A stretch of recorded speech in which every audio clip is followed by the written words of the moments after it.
ஹalleluya, good morning. எப்படி இருக்கிறீங்க? எழுந்துட்டீங்களா? தேவனுடைய வார்த்தையை கேட்க ஆயத்தமா?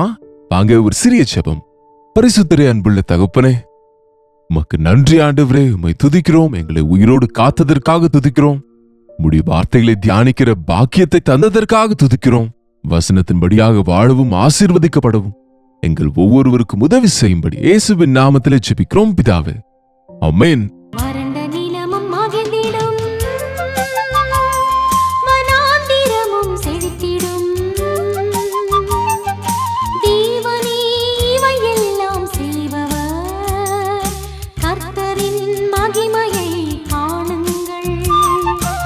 ரொம்ப இன்ட்ரெஸ்டிங்கா இருக்கு இல்லையா இந்த ராஜாக்களின் வரலாறு? விபரீதமா இருக்கிறாங்கள. ஒரு நல்ல ராஜாவை குறித்து, யோசியாவை குறித்து நேற்றைக்கு நாம தியானித்தோம். கொஞ்சம் ஆறுதலாக இருந்தது எனக்கு. அதற்குள்ள அடுத்த ராஜாவை பார்த்தால் இந்த யோவாகாஸ் 2 நாளாகமத்தின் புஸ்தகம் 36ஆம் அதிகாரத்தில் பாருங்க, வெறும் 5-4 வசனத்திலே இவன் கதை முடிந்து விட்டது. இவ்வளவு குறைவாக அரசாண்டவனும், இப்படியாக ஒன்றுமே செய்யாதவனும் இருந்த கொஞ்ச காலத்தையும் கெடுத்துக் கொண்டவன் இந்த யோவாகாஸ். இந்த யோவாகாஸ் யோசியாவின் 3ஆம் குமாரன். மூத்த குமாரன் ராஜாவா இருந்திருக்க வேண்டும். ஆனால் அங்க இருந்த ஜனங்கள் ஏனோ இவனை தெரிந்து கொண்டார்களாம்.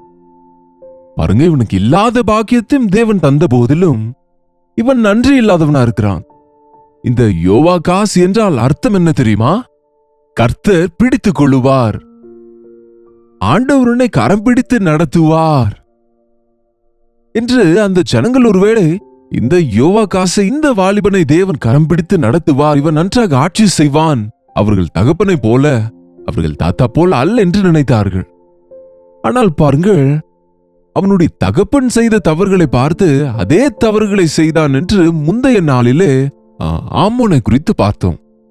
ஆனால் இங்க யோசியா தொடக்கத்திலிருந்து சரியா இருக்கிறார். சிறு வயதிலேயே ராஜாவானார். அவர் எந்த தவறும் செய்யவில்லை. யோவாகாசுக்கு 23 வயது என்றால் 31 வருஷங்கள் யோசியா அரசாண்டான். அவன் தகப்பன் எவ்வளவு நன்றாக அரசாண்டானோ இவனுக்கு தெரியும். தேவனிடத்தில் எவ்வளவு பயபக்தியா இருந்தார் என்றும் இவனுக்கு தெரியும். பண்டிதருடைய மகன் ஒரு பெரிய முட்டாள் என்பது போல் சில தேவ ஊழியர்களின் வீட்டில் பிறந்த பிள்ளைகளும் எதற்கும் உதவாதவர்களாய் போவதையும் நம்ம பார்க்கின்றோம். பெற்றோருடைய பாவம் மட்டுமே பிள்ளைகள் மீது வரும் என்பது தவறுங்க. பிதாக்கள் திராட்சை காய்களை சாப்பிட்டால் பிள்ளைகளின் வாய் கூசுமாம். அது எப்படி முடியும்? பாருங்க, யார் எப்படிப்பட்டவர்களா இருந்தாலும் நீ எடுக்கிற முடிவுகளை பொறுத்தே உன்னுடைய வருங்காலம் இருக்கும். நீ தேவனோடு சரி செய்து கொண்டால் உன் இருதயம் கெட்டிருந்தாலும் அது குணப்படும். உன் பெற்றோர் சரியில்லாவிட்டாலும் நீ நன்றாயிருப்பாய். அவர்கள் நன்றாயிருந்தாலும் நீ எடுக்கிற முடிவுகளை வைத்து உன் பக்தி இருக்குமாகவே பெற்றோருடைய பக்தியை மூட்டை கட்டி உனக்கு சொத்தை போல தர முடியாது. எந்த நாளுடைய பக்தி அந்த நாளுக்கு தான். நேற்றைய பக்தி இன்றைக்கு உதவாது. நீ எவ்வளவு பெரிய நீதிமானாய் ஆசீர்வதிக்கப்பட்டிருந்தாலும் ஒரு தவறு செய்தால் நீதி எல்லாம் அடித்து போடப்படும் என்று சொல்லப்பட்டிருக்கு. உண்மையாய் இப்படிப்பட்ட சரித்திரங்களையும் காரியங்களையும் நம்ம வாசிக்கும் போது நம்ம ரொம்ப ஜாக்கிரதையா இருக்க வேண்டும்.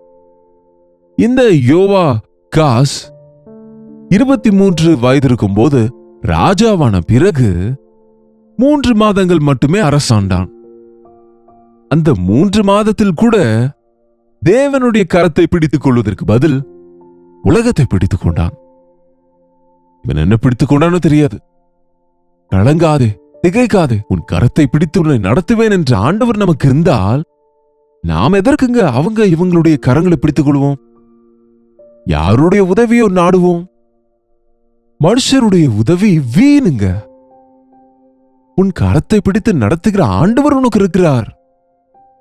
நீ எப்படிப்பட்ட மரண இருளிலே போக வேண்டியிருந்தாலும், எப்படிப்பட்ட ஆபத்தான சூழ்நிலை வழியாக போக வேண்டியிருந்தாலும், எந்த சூழ்நிலை ஆனாலும் ஏசாண்டவர் என்னோடு இருந்தால் எனக்கு எந்த பயமும் இல்லை, எந்த மரண பயமும் இல்லை, எந்த சத்ரு பயமும் இல்லை. தேவனுக்கு உங்க கரத்தை ஒப்புக் கொடுங்கள். உன் கையை ஒப்புக் கொடுப்பது என்றால் உன் வாழ்க்கையை ஒப்புக் கொடுப்பது. அவர் உன்னை பிடித்துக் கொண்டிருக்கிறார். இன்றைக்கு தேவனுடைய வசனத்தை கேட்கிற உங்கள் அனைவரையும் தேவன் பிடித்துக் கொண்டிருக்கிறார். கையை உதறி விடுவீர்களோ? பிடித்துக் கொண்ட ஆண்டவரை பின்பற்றுவீர்களோ? அது உங்களுடைய விருப்பம். எது நிமித்தமாய் நான் கிறிஸ்து இயேசுவினால் பிடிக்கப்பட்டேனோ அதை பிடித்துக் கொள்ளும்படி பிரயாசப்படுகிறேன் என்று சொன்னார் பரிசுத்தனாகிய பவுல். எதற்காக இவ்வளவு பெரிய ரட்சிப்பை தேவன் எனக்கு தந்தார்? ஏன் என்னை இவ்வளவு பெரிய ராஜாவாக்கினார்?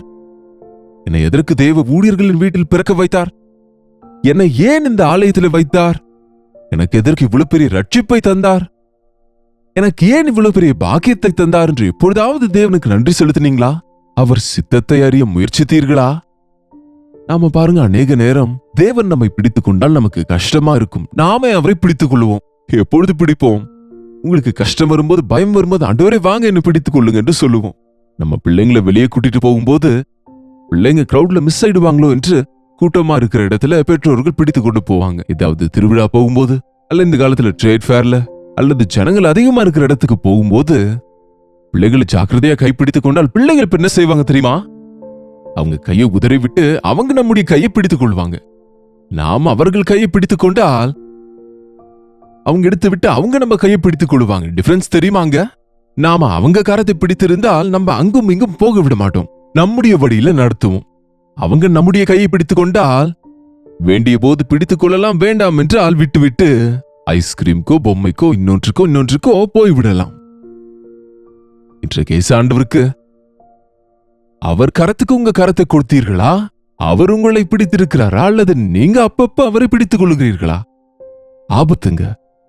கஷ்டங்கள் வரும்போது, வேதனை வரும்போது, பயப்படும் போது, தேவைப்படும் போது, அப்பொழுது தேவனை பிடித்துக் கொள்வதல்ல, தேவ உதவியை கேட்பது அல்ல.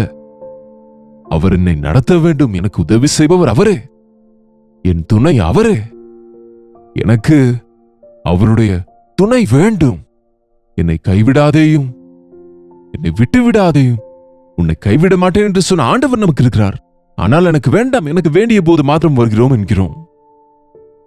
உங்கள் ஜெபத்தை நான் கேட்க மாட்டேன், நான் கைகளை நீட்டிய போது நீங்கள் வரவில்லை, நீங்கள் கை நீட்டும் போது நான் பார்க்க மாட்டேன் என்று சொன்னார்.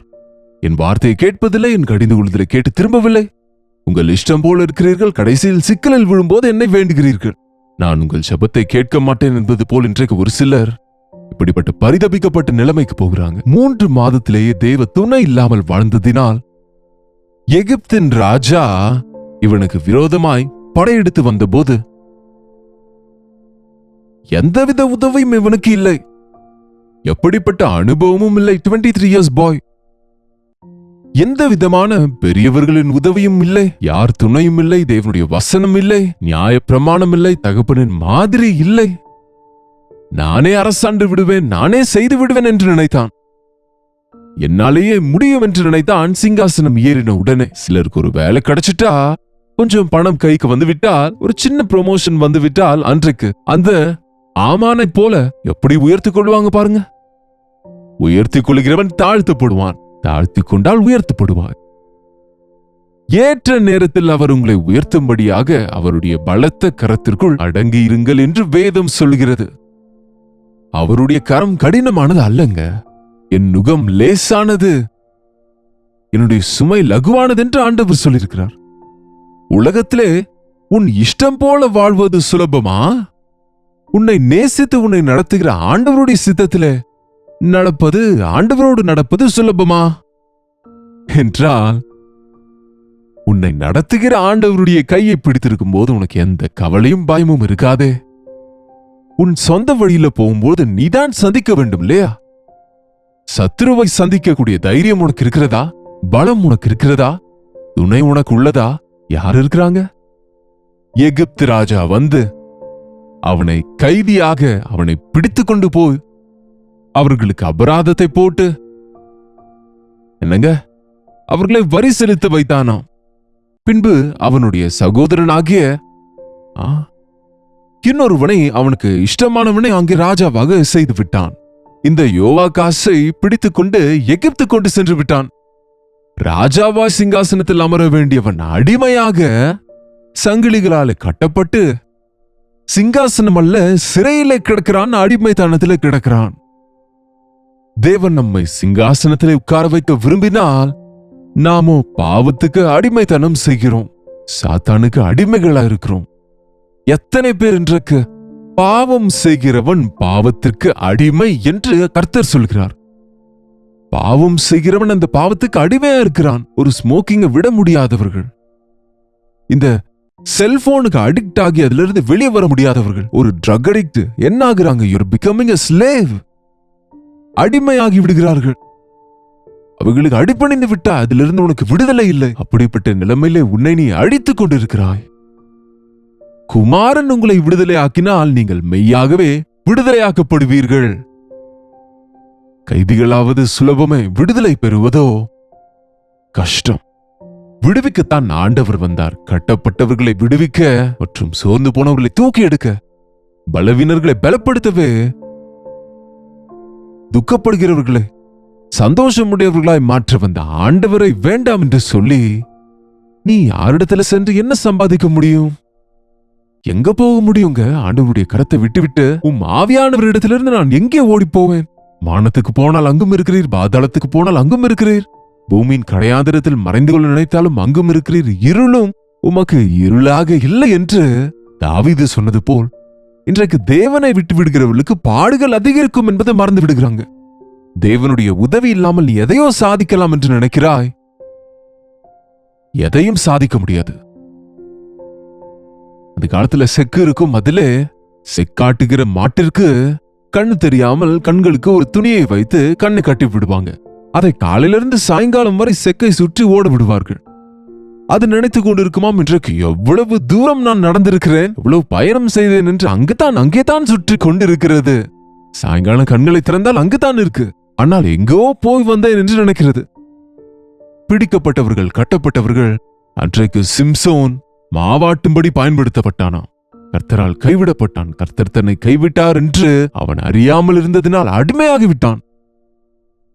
இன்றைக்கு மனுஷங்க நான் எதையோ சாதிக்கிறேன், சம்பாதிக்கிறேன், படிக்கிறேன், டிகிரி கிடைத்தது, வேலை கிடைத்தது, சொத்து கிடைத்தது, அதை செய்தேன், இதை செய்தேன் என்று நினைக்கிறாங்க. தவிர நீ செய்ததெல்லாம் மாயை, மாயை, மாயை என்று சாலமோன் சொன்னார் பாருங்க. நீ இயேசுவை உன்னுடைய இரட்சகராக ஏற்றுக்கொண்டால், அவர் உன் கரத்தை பிடித்து நடத்தினால், என்னை நித்திய ஜீவனுக்கு நடத்துவார், நித்திய மகிழ்ச்சிக்குள்ளே நடத்துவார், உள்ளுள்ள இடங்களில் என்னை அமர செய்வார், அமர்ந்த தண்ணீர் அண்டையில் கொண்டு போய் விடுவார். மரண இருளின் பள்ளத்தாக்கில் நான் நடந்தாலும் எந்த தீங்கும் என்னை அணுகாது. அவருடைய கோலும் அவருடைய தடியும் என்னை தேற்றும் எனக்கு உதவியாக இருக்கும். என் வாழ்நாள் எல்லாம் தேவனுடைய கிருபையும் நன்மையும் என்னை பின்தொடரும். கிருபையும் பாதுகாப்பும் பின்தொடரும். தேவனை விடுகிறவர்களுக்கு பாதுகாப்பில்லை. அந்நிய ராஜாவுக்கு அடிமையாகிவிட்டான். சிங்காசனத்தில் உட்கார்ந்திருக்க வேண்டியவன் சிறையில உட்கார்ந்து களி சாப்பிடுகிறான்னு சொல்லுவாங்க பாருங்க. அப்படிப்பட்ட மோசமான நிலைமைக்கு பின்வாங்கி போனான். தயவு செய்து தேவனை விட்டு விடாதீங்க. ஆண்டவரை மறக்காதீங்க. அவர் வசனத்தை பிடித்துக் கொள்ளுங்கள். அவர் வசனத்தின்படியாக வாழுங்கள். அவர் வேண்டாம் என்பதை செய்யாதீங்க. அவர் செய்ய சொல்வதை செய்யுங்கள். அவர் உங்களை எதற்காக பிடித்துக் கொண்டாரோ அறிந்து கொண்டு அதற்காக வாழுங்கள். உங்களுடைய வாழ்க்கை விருத்தி அடையும். தேவனுடைய திட்டங்களை அறிந்து வாழ்கிறவன் வாழ்க்கை நாளுக்கு நாள் விருத்தி அடையுங்க. வாழ்நாள் முழுவதும் ஆசீர்வதிக்கப்பட்டிருக்கும். பிள்ளைகளின் பிள்ளைகளுக்கும் ஆசீர்வாதமாக இருப்பீர்கள். 23 வயதில் இவனுக்கு திருமணமானது போல கூட தெரியவில்லை. இவனுக்கு பிள்ளைகளும் இருப்பது போல தெரியவில்லை. அவனுடைய வாழ்க்கை முழுவதும் முடிந்தது. Just 3 months. இதைவிட குறைவாய் இன்னொரு ராஜா இல்லை. இவ்வளவு குறைந்த காலம் அரசாண்டான். அதற்குள்ளே அடிமையாகிவிட்டான் இந்த யோவாகாஸ். இன்றைக்கு அநேக வாலிபர்களுக்கு எச்சரிக்கையா இருக்கிறான். தேவன் உனக்கு கொடுத்ததை இழந்து விடாதே.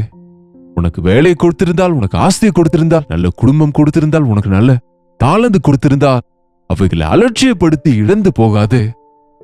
அவைகளை காப்பாற்றிக் கொண்டு அதை பெருக செய்து தேவனை மகிமைப்படுத்து. ஜெபிப்போமா? பரிசுத்தரே, உமக்கு நன்றி ஆண்டவரே. என் கையை பிடித்து என்னை நடத்துகிற ஆண்டவர் எனக்கு இருக்கிறார் என்று, அவருடைய பலத்த கரம் எனக்கு துணை இருந்தால் போதும் என்று எங்களுக்கு விசுவாசம் தாரும் அப்பா. உம்மை வேண்டாம் என்று என்னை பிரிந்து உங்களால் எதுவும் செய்ய முடியாது என்று சொன்ன முடிய வார்த்தையை நினைவு கூர்ந்து, உம்மை கைவிட்டவர்களுக்கு பாடுகள் அதிகரிக்கும் என்று, உம்முடைய சித்தத்தை மீறுகிறவர்கள் எதிர்பாராமல் நஷ்டம் போவார்கள், அழிந்து போவார்கள் என்ற எச்சரிப்பை எடுத்துக்கொண்டு எங்கள் வாழ்க்கையில நாங்கள் கொண்டிருப்பதை உறுதியாய் பிடித்துக் கொள்ள, உம்மை பற்றிக்கொண்டு உம்முடைய சாட்சிகளாய் வாழ்க்கை முழுவதும் வாழ்நாள் முழுவதும் வாழ உதவி செய்யும்படி இயேசுவின் நாமத்தில் ஜெபிக்கிறோம் பிதாவே, ஆமென். நம்முடைய பிதாவாகிய தேவனுடைய அன்பும் குமாரனாகிய இயேசு கிறிஸ்துவின் கிருபையும் பரிசுத்த ஆவியானவருடைய அந்யோன்யமும் ஐக்கியமும் கூடி வந்திருக்கிற நம் அனைவருக்கும் இப்பொழுதும் சதா காலமும் துணையாயிருப்பதாக, ஆமென். தேவனுக்கு ஸ்தோத்திரம். உங்களுடைய ஜெப விண்ணப்பங்களையும் பாரங்களையும் எங்களுக்கு தெரியப்படுத்த 8939801234 என்ற எண்ணிற்கு நீங்க அனுப்புங்க. தெலுங்கு, தமிழ், மலையாளம், ஹிந்தி, பெங்காலி, ஒரியா மொழிகள்ல கல்வாரி தரிசனம் டிவி நிகழ்ச்சிகள் தொடர்ந்து அநேக சேனல்ஸ்ல ஒளிபரப்பப்படுகிறது. இந்த ஊழியம் சுமை நிறைந்ததா இருக்கிறது. இன்னும் இயேசுவை அறியாதவர்கள், இன்னும் சுவிசேஷம் கேளாதவர்கள் அநேகர் இருக்கிறார்கள். நெட்வொர்க் கனெக்ஷன்ஸ் இல்லாதவர்கள், செல்போன், ஸ்மார்ட் போன் வாங்க முடியாதவர்கள் அநேகர் இந்தியாவில் more than 50% இருக்கிறாங்கன்னு சொல்லுகிறார்கள். அவர்களுக்காய் டிவி ஊழியத்தை தொடர்கின்றோம். இந்த டிவி ஊழியத்தின் விஷயத்துல கர்த்தர் உங்களை ஏவினால் ஒரு விசேஷமான காணிக்கை நீங்க அனுப்ப வேண்டும் என்று விரும்பினால் கீழே ஸ்கிரீன்ல இருக்கிற இந்த நம்பருக்கு நீங்கள் தொடர்பு கொண்டு விவரங்களை பெறலாம். கர்த்தருக்கு சித்தமானால் நாளைக்கு உங்களை இதே நேரத்தில் அனுதின தியானத்தில் சந்திக்கிறேன். அதுவரை கர்த்தருடைய கிருபை உங்கள் அனைவருக்கும் துணையாயிருப்பதாக.